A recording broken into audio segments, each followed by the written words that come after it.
Hi all, thank you for joining me today. My name is Akhil Mair from our Mortgage Broker. Hope you're doing very well. Today it's Sunday, the 10th of May, and us two bodies have got nothing better to do but talk about property and hopefully give you some golden nuggets to take away from this.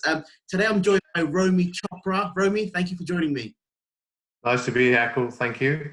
Good. Just a bit of a disclaimer here. At the bottom of the picture with Romey, it does say Manny Chopra. So Manny's Romey's a life partner and business partner as well. So Romey's jumped on Manny's Zoom account, I believe.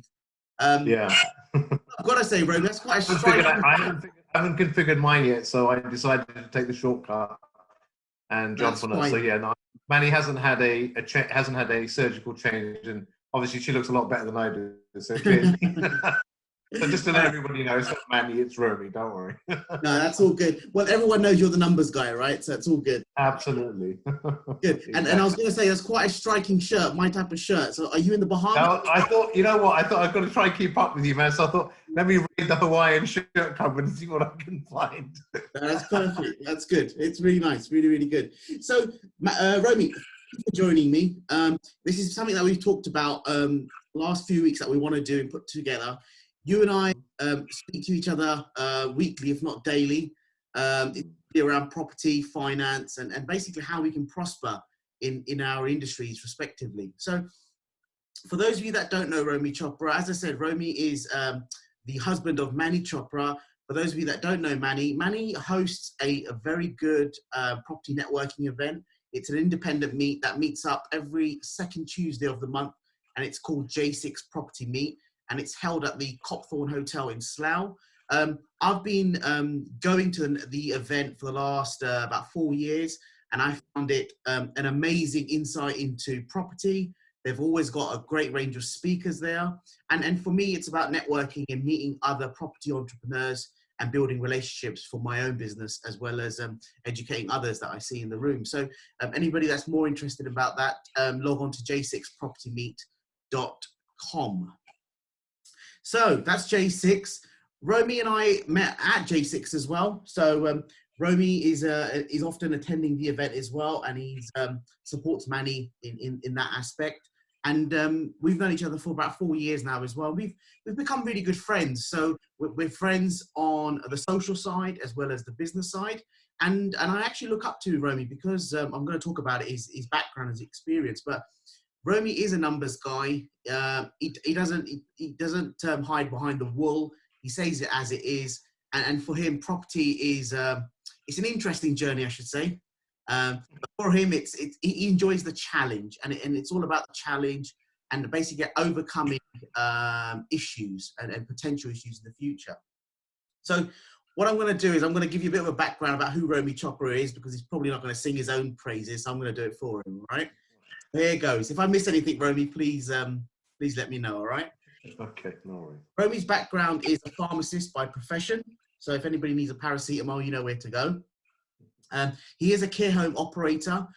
It's quite a hotly contested topic at the moment with the care home industry at the moment. And Romey's got, I believe, nearly a decade of experience in care home operating. It's been almost 15 years now. Yeah, that's right. Perfect. So he's been in the game for 14, 15 years in the care space. He's also a HMO landlord, and he's doing a large conversion, which he will talk about in a few minutes, in Bracknell, which is converting a single dwelling property into a 11-bed HMO. So I've been to the site. It's quite an amazing project, and Romey will touch on that. Romey's also a property developer. So he's a bit of a dabbler. He enjoys residential, he enjoys commercial, but he's also proven his experience, and he's created a lovely 8-bed development in Reading, which is based in Berkshire, which completed in 2019, and it's fully let out on an AST basis. He's currently working on, or just about to finish, a project of 4 one-bedroom flats in Watford, which is also a ground-up development. And as I said, he's doing a conversion of a single dwelling into 11-bed HMO in Bracknell. And he's also just acquired planning for a great site in Surbiton, which is a mixed-use project and scheme. in which he's going to be building a 1-bedroom flat. So that's more about Romey Chopra. That's all about Chopra Property Group, as you can see in the background. And as you can see, this video is going to be about education, telling you it as it is, and the real life dilemmas and issues that developers and residential and commercial landlords find themselves in pre-COVID, during COVID, and post-COVID as well. So, Romey, I'm going to close my gob. I'm going to let you rant and rave. Tell us about your current property plans, where you are in each of those particular projects, and how you see it going forward. Okay, well, thanks very much, Akhil. That was a wonderful introduction. Thank you very much for that. And well, let me start in terms of our HMO side of things, because that's probably something that we've built up since about 2010. So we've built up about eight HMOs, probably around about 40, 50 rooms now in total. This is before the Bracknell project sort of comes into fruition. I would say that it was interesting because after sort of the whole Brexit thing, which seems eons ago, I think we started to see things sort of pick up, and then sort of beginning of 2020, we found that all our rooms were full, everything was fine, and then suddenly COVID hit, and I think like a lot of landlords up and down the country, HMOs included, I anticipated there was definitely going to be some sort of movement there, and there has been. I would say that we've probably seen about a 10 or 15% movement in rooms in terms of voids. And what we've had to do effectively there is look at seeing how we are going to, now and in the future, market those rooms, because there's obviously a lot of concern for people now about moving into a co-living environment. So I think there is a challenge there on the HMO side, but we've got some ideas about how we're going to sort of start marketing those. We're looking at different platforms, looking more at using video techniques rather than just static descriptions of, particularly with the HMO side. So on that side of things, I think it's watch this space, but I think it's probably going to be, I think everyone who's in the HMO space is probably going to have to take a little bit of a, hit probably over the next 3 or 4 months until the whole COVID situation starts to hopefully unravel itself, and probably look at their cash flow and look at seeing how they can maneuver through that period. As far as the development side is concerned, we're quite in an interesting situation. So you mentioned, Akhil, we just finished one, which was a project in Watford. Now we started that back at the end of 2018, and it was a 12-14 month project. Just to give you a very quick overview, that was also a mixed use scheme. We bought a shop with flats above it, and then we had a space at the back, which was demolished, and we managed to get planning permission for 4 1-bedroom apartments. So we bought it with planning. Now the challenges with something like that, again, and this is again something just to bear in mind for people out there, is when you purchase a site with planning, typically you inherit all the relevant professional people that come along with it. That's architects, structural engineers, building control officers, etc., etc.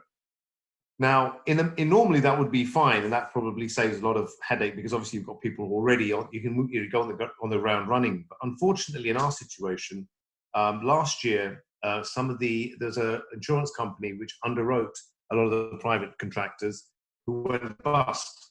So in a situation where you've got a lot of people tend to use private building control rather than local authority building control, you speak to a lot of developers and they tend to go for that bit more flexibility, because some of the local building control officers can be a little bit rigid in terms of systems and processes, and that can also cause some issues with regards to in terms of flexibility of how you want to do the project.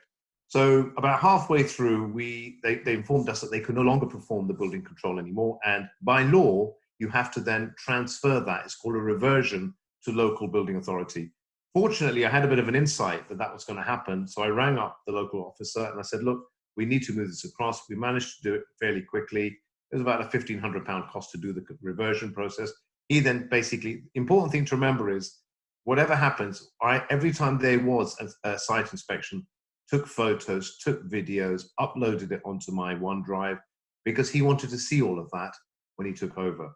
So very, very important for any developer out there is, irrespective of what your architect or your engineers are saying, make a habit of when there are critical milestones, foundations, structural steels, roof, insulation, all these critical factors, which is going to make and break a project, because that's what building control tends to look for. So these are things, just a few things just to give people out there in terms of the process. Fortunately, because we did that, he was able to sort of take that and say, right, because normally if you don't have that, Akhil, what tends to happen is they get you to basically say, I'm sorry, you're going to have to take all the ground up. We need to see what's underneath. So it could effectively mean you rip everything out so they can visually see it if you don't have the physical evidence. Because once the building control officer takes over, it's his name that goes on the final certificate. And he won't sign it until he's absolutely sure it is what it is. So long story short is that we managed to get through that sort of thing. And then we finished literally 2 weeks before COVID. And obviously once the COVID, and we were very fortunate, the building control officer managed to sign off. We got structural warranty sign off, and that allowed us effectively, as you know, Akhil, without those two, you're not going to get refinance with a mortgage company, because without building control certificate, you know, you can't have it occupied and you can't have it refinanced typically. So that we were very fortunate to get that just at the cusp. As you know, getting any survey or building control officer now and during the COVID situation is incredibly challenging. The challenge that we have now with that particular project is the refinancing. We've now in a situation where, as you know, Akhil, most surveyors aren't coming out. A lot of desktop valuations are far and few. So in that respect, now the challenge we've had is trying to get out of our development finance contract and into a refinance buy-to-let model, because effectively we're looking to keep them and refinance them. So we've had a challenge in terms of that. And I would say to anybody I am challenged, a lot of the mortgage companies now are pulling back on loan to values. Just to let you know, Akhil, we had the valuation earlier on this week. I make a great effort to meet the surveyor on site, obviously with all the relevant social and PPE elements to it as well. So we're about 2 meters apart and all the rest of it. But I had a very, very open and frank discussion with him, and he made it very clear that they would be a downgrade on the GDVs. In terms of the percentage, we'll wait to find out. But I would suspect that around London and Greater London, it's going to range between 10 and 15%. So if your GDV was 1 million 15 months ago, don't be too surprised if that GDV goes down probably by about 10 or 15%, or maybe as much as 20%. It really will depend. The higher the value, the bigger I suspect the percentage will be. So I will know probably by Tuesday or Wednesday this week what that final value will be. But I must say that the refinance process has been challenging. The amount of questions that have been asked from the lender. 6 months ago, this would have flown through the door. Now they are asking, they're really going deep diving into you as a developer, your background, how strong, how good your cash flow is, what's your voids, what have you got as a contingency if your flats are not let. These are sort of things that I think people need to so I would say urge people that be prepared and be aware of the sort of scrutiny that lenders are now going to be sort of now putting forward to people, particularly now. And I would say the days of, don't expect to get a 75 or 80% refinance loan to value situation today. I'm sure, Akhil, you're fantastic at what you do. So I'm sure if you can pull it out of the hat, you will. But I'm sure you'll probably agree that that is now becoming a little bit more challenging than it was maybe this time last year. With regards to our second project in Bracknell, which now that was an interesting project because that one was a property that we already had. It was a HMO that we'd had since 2010. Been running it as a 5-6 bedroom HMO for that time. It's been very successful. Bracknell, as you know, Akhil's had a massive regeneration. Prices have gone up significantly over the last 4 or 5 years. So I think we got in at the right time. I bought a couple of HMOs, a couple of properties in Bracknell at a time where Bracknell probably was not really an area that people spend a lot of time and attention on. Reading got a lot of the focus and Maidenhead. And I think Bracknell was sort of the poor ugly sister, as the people used to call it sort of time. Those are so we saw that, and obviously a lot of our focus and strategy has been about the Crossrail, because if you look at a lot of our concentration of HMOs and some of our developments has been between Reading. I mean, the property behind that, Akhil, you just mentioned, the 8 flats that we built there, that's about a 5-10 minute journey to the Crossrail station in Reading Central. So, and as you said, Akhil, earlier, I mean, as soon as we finished that development, that rented out literally in 2 weeks. We had all 8 flats rented and fully managed by one of the local agents in Reading. So, we've been very strategic about what we do, where we do it, and why we do it. So Crossrail, I clearly could see that Crossrail was going to have a massive impact on the Thames Valley and the M4 corridor.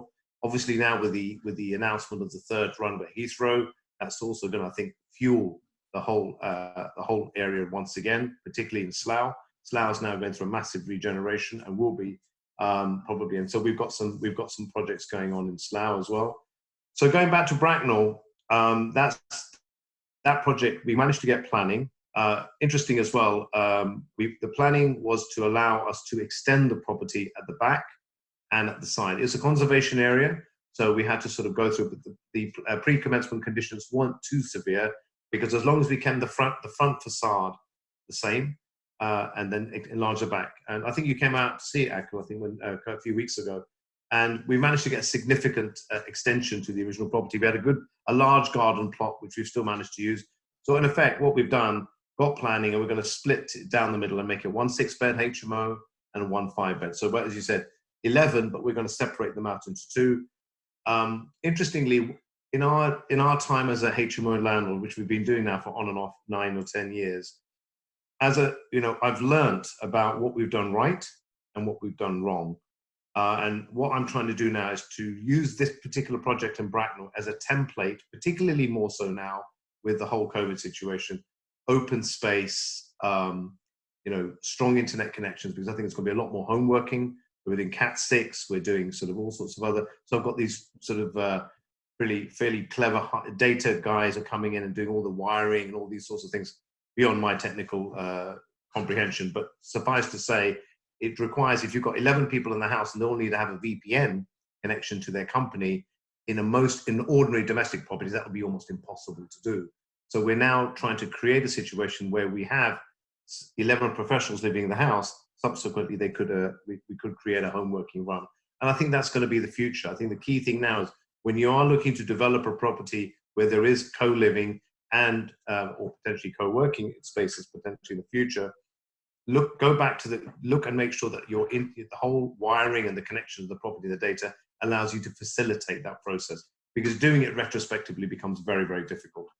What we've also done is we've soundproofed a lot of HMOs now. A lot of the argument was because the rooms are cluttered together, walls are very thin, there was not really any sound insulation between, you could hear people walking upstairs or between the rooms.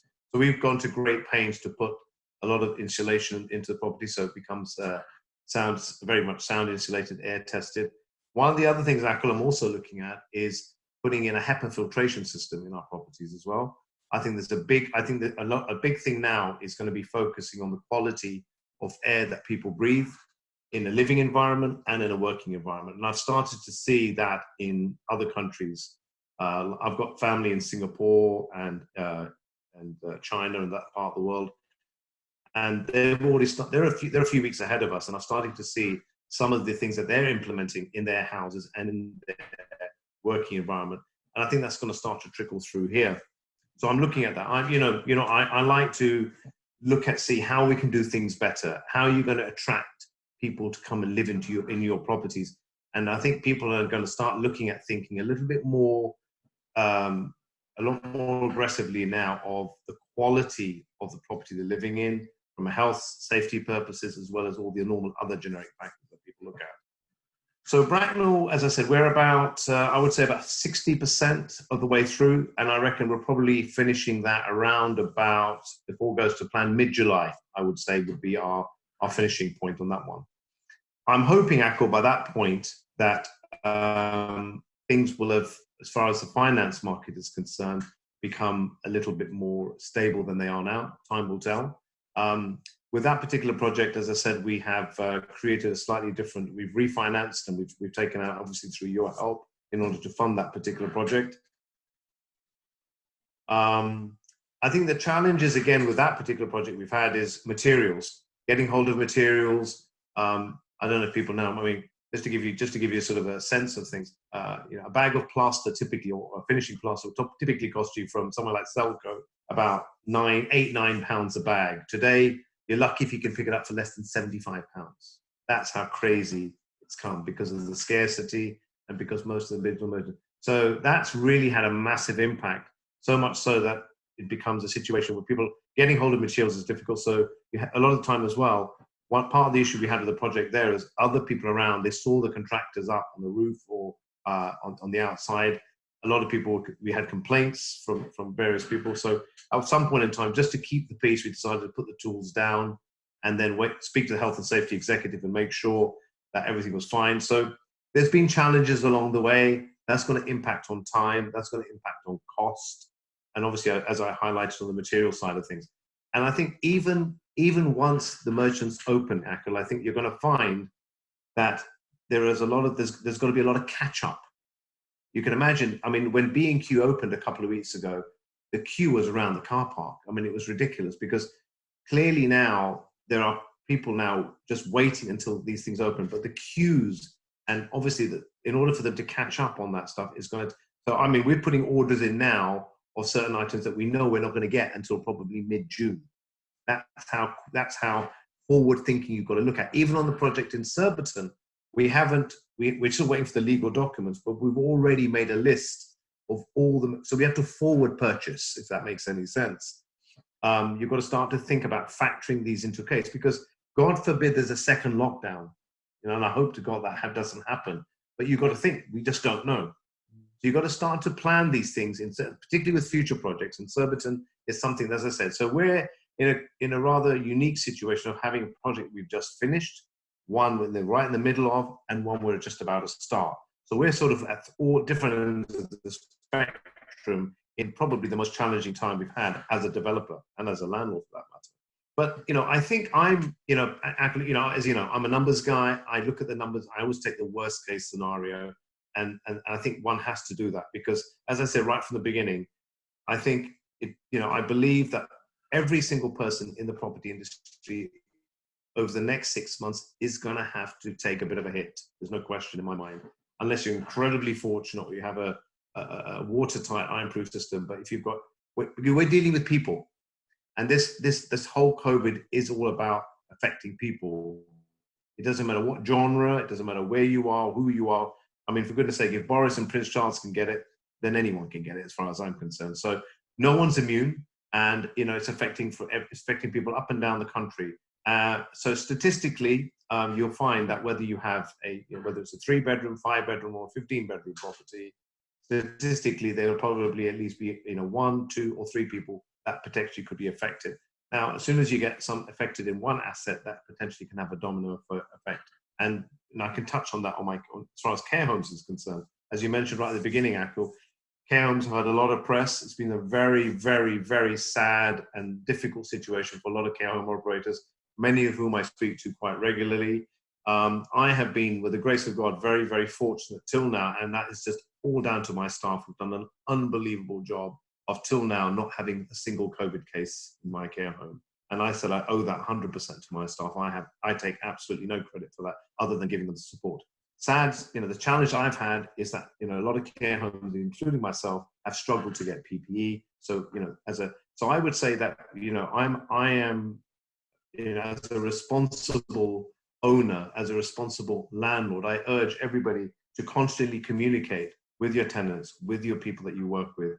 Incredibly important, because they are also going through what we're going through. It's a shared. So when you have a tenant living in one of your rooms or one of your apartments or whatever the case may be, I speak to my tenants at least once or twice a week. Are you okay? Is everything fine? Anything I can do to help? Anything I can do to support?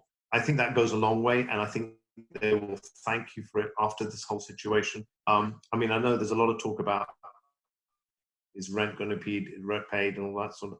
And I think the the smarter landlords and the smarter operators are realizing that rather than getting into a contentious situation, I always believe that there's, line of communication is always to try to formulate a win-win situation, because as I said, there's going to be a bit of pain shared on both sides of the fence, and I think that's only fair. So I think that's really where, just in a nutshell, Akhil, what we're doing as far as that is concerned. What I have done is, over the last sort of 10 weeks or 11 weeks where we've been in this rather very unique situation, is to take stock, look at the business, and look at seeing what's working, what's not working. At the moment, obviously, one can say, well, if your income has reduced, how do you support, or how do you in some way protect your income, or how do you protect your profit? And so I've looked at the expenses side of it. As I said, I'm very much, so I look at the numbers. How is it? So I've looked at everything from utilities, taking advantage of anything I can support and get from the government, mortgage holidays, if I feel it's something that can help.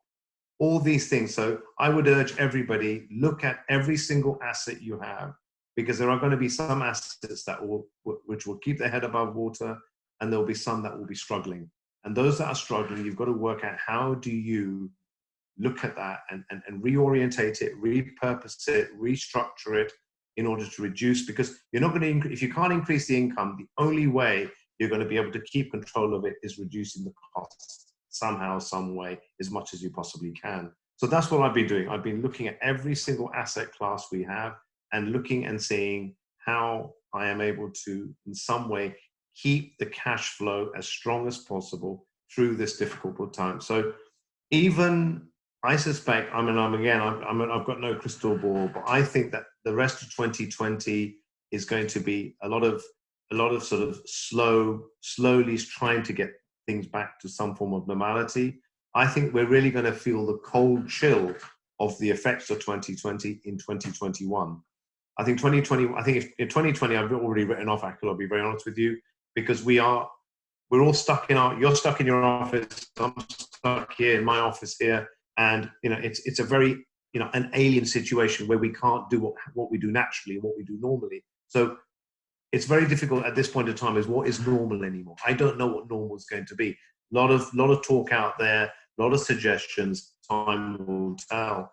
But I'm a big believer in, we're all in the property business, and I always say, go back to basics. There are certain things that are always going to need there.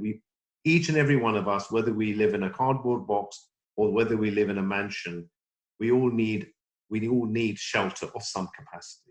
So we're in the shelter game in different ways, shapes, and forms. That's what I do. Akhil knows what you're in that space as well. I would say that, I would urge everybody now is be conscious about what's going to happen tomorrow. Consolidate what you have today, but be prepared that tomorrow is going to be very different to what it was yesterday.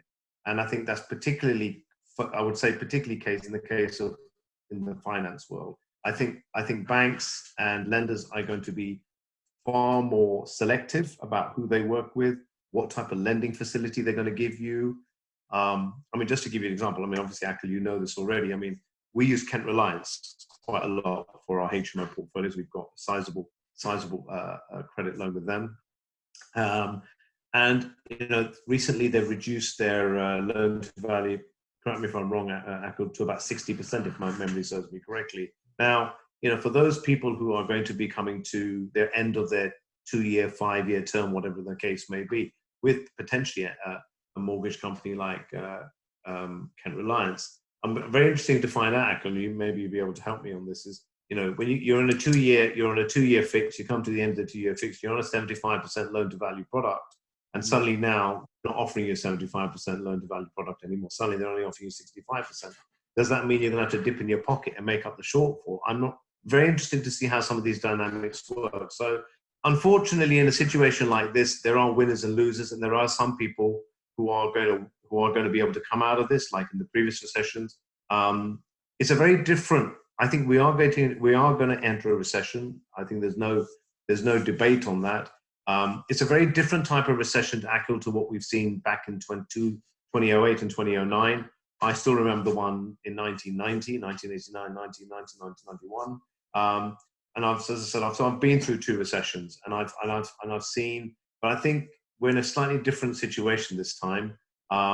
So I think this time it's a little bit more thought process. I think the biggest factor for me is, and I think Akhil, you and I have spoken about this quite a bit, is what happens in the US is going to have a dramatic effect of what happens here. I think the biggest scary element in US is unemployment has hit 15% or something of that. I mean, that's 30 million plus people. I mean, the numbers are just unbelievable. I mean, put that into context, you know, that 15% of the 300 million people living in the US are currently unemployed. I mean, that's mind-boggling numbers. If that doesn't, you know, and I love or hate Trump, I think he's trying very hard, and I can understand his reason to trying to say to people, listen, you need to get back into work. We need to start, you know, we need to start digging the ground. We need to start moving some money around the economy, because if that cancer continues in that economy, I think that the rest of us are going to be in for a real shocker. And I hope and pray that they're able to sort of contain that situation. So I think, you know, we all are going to have to sort of take a deep breath and just realize that there might be a bit of a roller coaster ahead of us. And the only way you're going to be able to get through that is to ensure that you've got everything fastened down really well, batten the hatches and all the rest of it, and just make sure, because if you're running, at the end of us, we're all running a business, and a business is all about, you need to keep your eye on the ball. Every business is always going to have an odd grenade or an odd tsunami hit it from time to time. And it's the ones that are prepared for those situations and protect themselves as much as they can. Of course, there's going to be damage. That goes without saying. There's going to be fallout. Goes without saying. The question is, how much are you prepared for it? And what can you do? Damage limitation. That's what I do. I look at it. I know I'm going to get a hit. And I've got to try to see. I'm trying to keep that hit. I'm going to need to make sure that quantify that hit doesn't wipe me out. That's the key thing.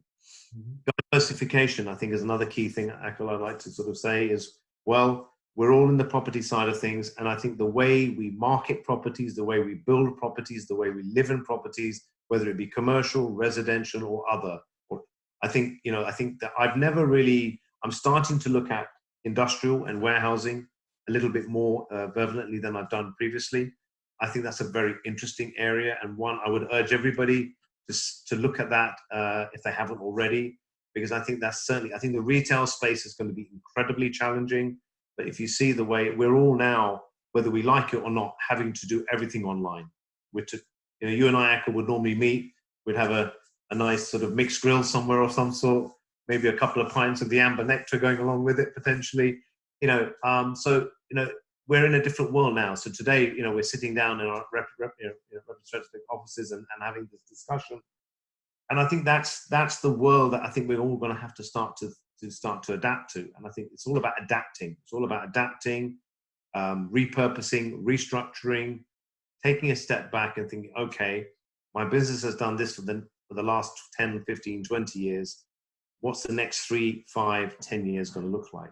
And I think I would urge everybody to say that it's not going to be the same. There's going to be some significant changes. You've got to look at the opportunities. For those who are very fortunate enough to have a cash pile, I think you're in a very, very fortunate position. I think there will be some opportunities coming into the future.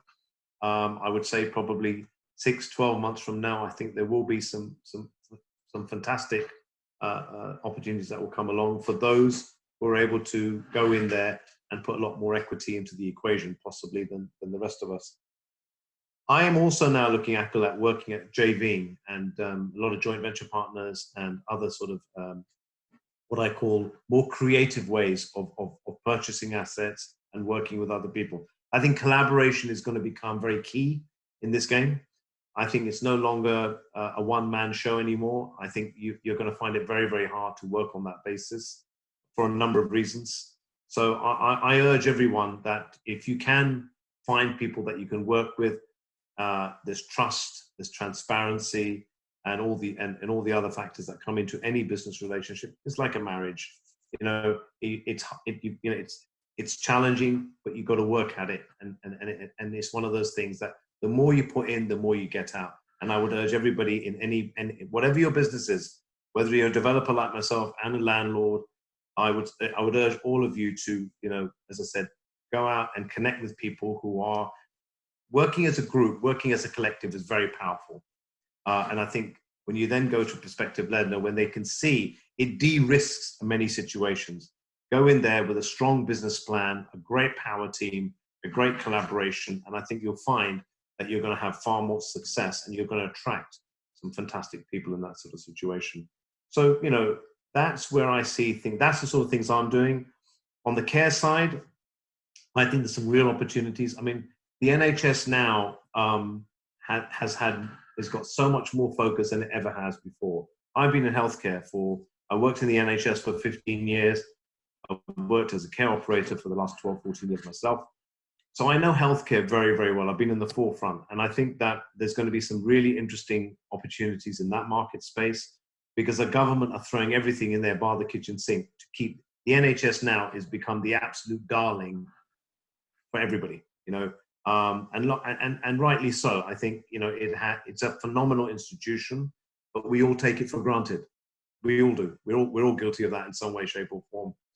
And it's only when it's compromised or when it's affected in some way, that's when we start to realize how important it is. But I think that we've got a vastly exponential growing elderly population, and this generally affects that group, particularly with these pandemics, because they are the most vulnerable.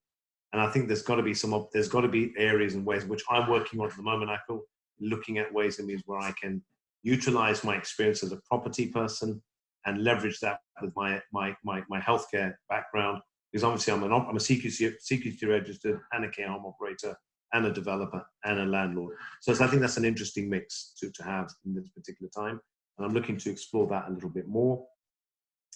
And I think then just, I would say, go out there. I think use the online platform more. Get out there to tell people about who you are, what you do, and how you want to work with other people. I think that's going to be very important to do that. People are now going to realize that they need to, these sorts of platforms are going to be more and more common now. And I think clearly from what I've seen in the last few weeks, I think it's great. I've listened to many, many various podcasts and other various types of webinars that have come out, and they've been fantastic. A wealth of information there. And I think it's really great that the whole property community have gone out there and realized that, this affects all of us. None of us are immune. And it doesn't matter who you are, whether you have 100 properties or whether you have a couple of buy-to-lets. It doesn't matter. We're all in this game together.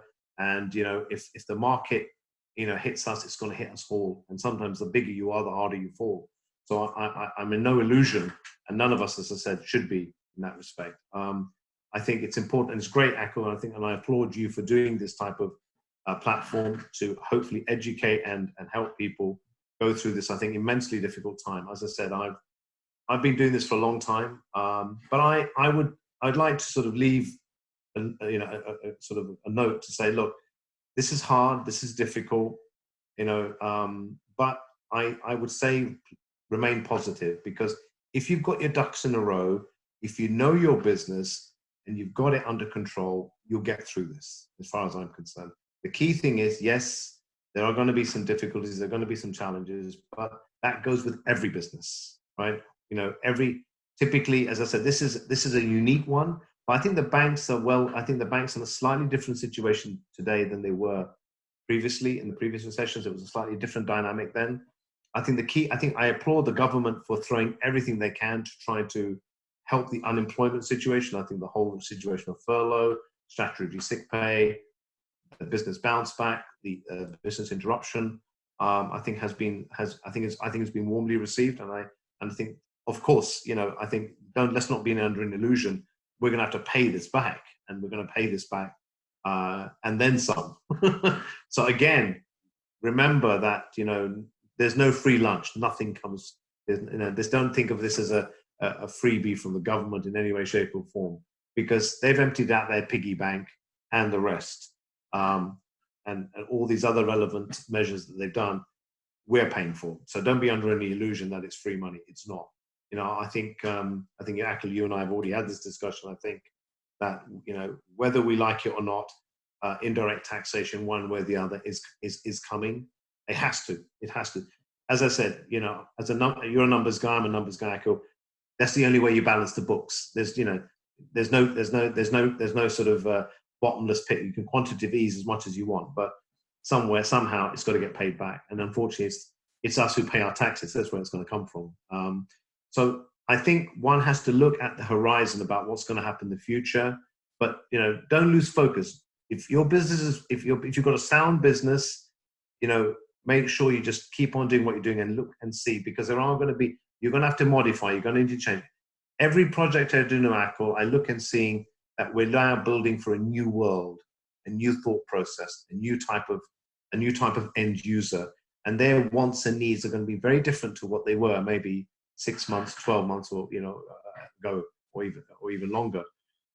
So everything I do now is always with a view of, why would anybody want to live on my property, buy my property, lease my property, or whatever the case may be, or whether it's warehousing, whether it's care, whether it's industrial, etc., etc.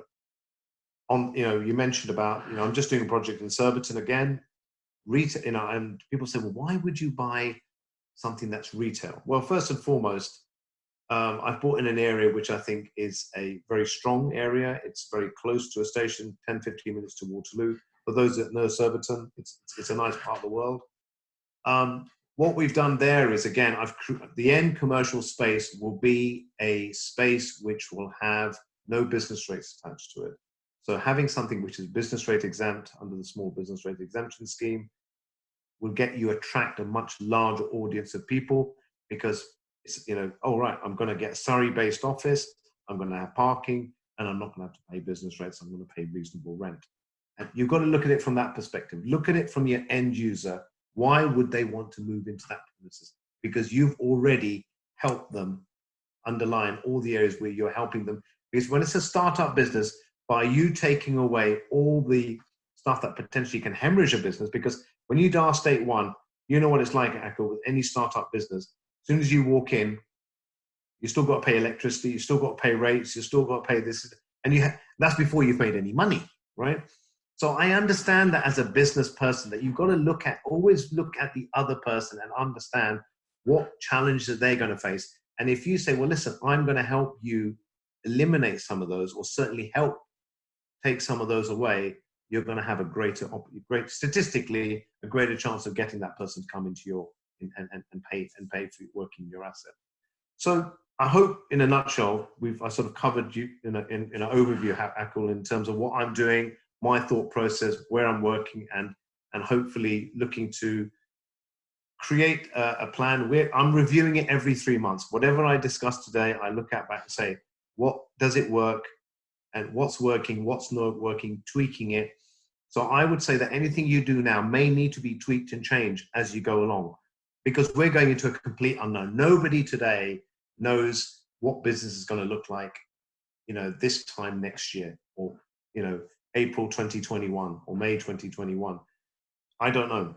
But all we can do is to say that, look, go back to basics, look at the generics, and then tweak it as you go along. That would be my answer. So I hope, Akhil, that's sort of given you a little bit of a flavour. Well, thank you, Romey. You've given us 40 minutes of your valuable advice. And I overran. Sorry. no, that's totally fine. Listen, it's important getting those nuggets out. You've got hands-on experience. You've been there, done it, and you're currently doing it as well. So, listen, guys, I hope that's been useful. Once again, it's Akhil from our mortgage broker. We are your mortgage brokers, your property financiers. We're here to serve you and provide you with knowledge, and that's why we've got guests like Romey Chopra from the Chopra Property Group to give you insights and real-life examples about property, how it can make you money, how it can make you broke, and potentially the dilemmas that you may find. So it's key to understand the pros, the cons, and what to look out for. Romey, I think we need a part 2 of this. What I want to do is a quick fire round. So what we're going to do is, ladies and gents, we're going to end this. This is going to be very spontaneous. I'm going to end this video. I'm going to upload it very shortly, and there's going to be a part 2 of this very soon. But for you guys want to know more about Chopra Property Group, log on to their website, J6 Property Meet as well, for the networking meeting around property and finance. If you want more information about mortgages and property finance, log on to our website, which is ourmortgagebroker.co.uk. And we'll be We'll be delighted to assist you. As I said, we've also got a power team that we work very closely with. So we are your one-stop shop, whether it's property finance or education or other professions within the property industry. So get in touch with us, ourmortgagebroker.co.uk. Romey, stay where you are. Part 2 coming very soon.